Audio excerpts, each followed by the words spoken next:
Assalamualaikum warahmatullahi wabarakatuh. Perkenalkan, nama saya Salsabila Syafaq Putri dengan NIM 22343074 dari Prodi Informatika. Baiklah, di video kali ini saya akan menjelaskan tentang perencanaan bisnis atau business plan. Nah, business plan dalam kewirausahaan merujuk pada dokumen tertulis yang menggambarkan tujuan bisnis, strategi, rencana operasional, analisis pasar, dan proyeksi keuangan suatu usaha.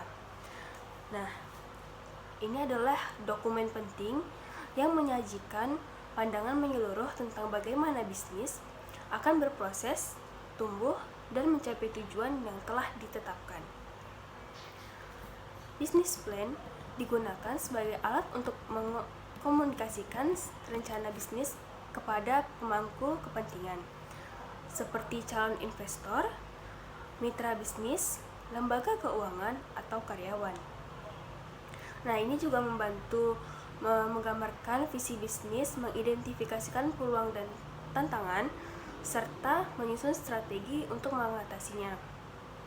Nah, berikut saya berikan beberapa komponen utama yang biasanya termasuk dalam business plan. Yang pertama itu ada ringkasan eksekutif. Nah, ringkasan eksekutif itu merupakan gambaran singkat dan ringkas tentang bisnis, termasuk visi, misi, dan tujuan bisnis. Lalu yang kedua ada deskripsi bisnis. Deskripsi bisnis ini menjelaskan jenis bisnis yang dijalankan, produk atau layanan yang ditawarkan, serta target pasar yang dilayani. Yang ketiga, ada analisis pasar. Analisis pasar itu melibatkan penelitian pasar untuk memahami target pasar, pesaing, tren industri, dan peluang bisnis. Selanjutnya, ada strategi pemasaran. Nah, strategi pemasaran ini menjelaskan bagaimana bisnis akan memasarkan produk atau layanan kepada pelanggan potensial, termasuk strategi promosi, distribusi, dan penetapan harga. Lalu ada rencana operasional. Rencana operasional menguraikan bagaimana bisnis akan beroperasi sehari-hari, termasuk lokasi fisik, peralatan yang diperlukan, kebutuhan tenaga kerja, serta proses operasional. Selanjutnya ada manajemen dan struktur organisasi.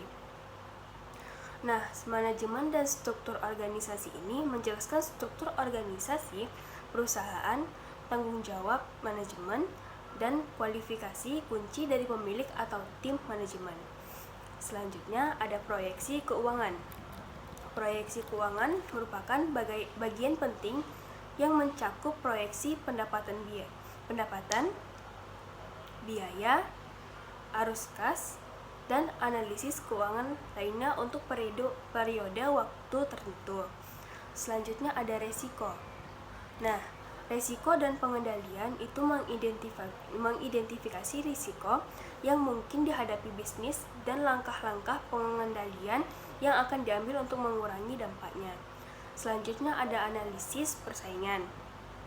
Analisis persaingan ini menjelaskan siapa pesaing utama dalam industri atau pasar tertentu, serta bagaimana bisnis Anda akan bersaing dengan mereka.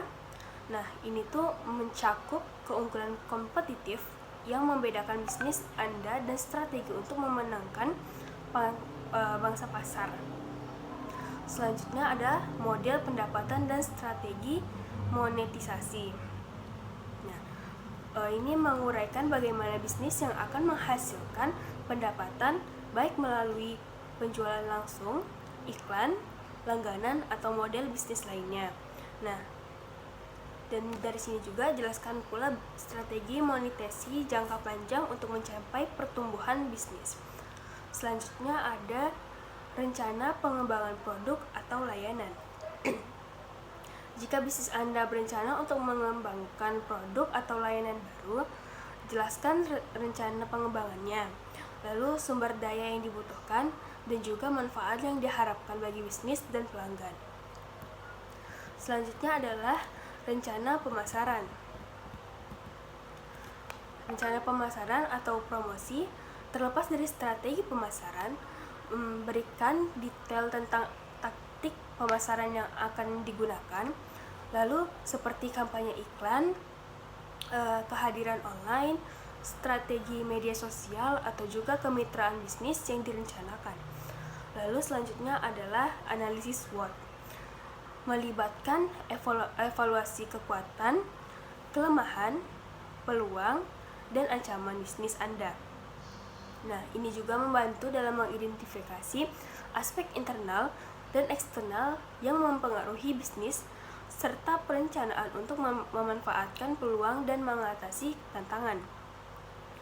Selanjutnya ada rencana ekspansi atau pertumbuhan. Nah, jika ada rencana untuk mengembangkan bisnis dalam jangka panjang, jelaskan strategi ekspansi, baik itu melalui perluasan geografis, diversifikasi produk, akuisisi, atau ekspansi internasional. Lalu selanjutnya adalah rencana keberlanjutan atau tanggung jawab sosial. Dalam era yang semakin sadar akan lingkungan dan tanggung jawab sosial, sertakan rencana bisnis atau keberlanjutan termasuk praktik bisnis yang bertanggung jawab secara sosial, lingkungan, atau inisiatif keberlanjutan lainnya. Nah, perencanaan bisnis memberikan panduan strategis dan operasional yang dapat membantu pengusaha dalam mengelola bisnis mereka dengan lebih efektif. Ini juga merupakan alat yang berharga dalam mendapatkan dukungan finansial dan merencanakan pertumbuhan jangka panjang bisnis. Baiklah, cukup sekian yang dapat saya jelaskan tentang bisnis plan. Kurang dan lebihnya mohon dimaafkan. Dari saya, terima kasih. Assalamualaikum warahmatullahi wabarakatuh.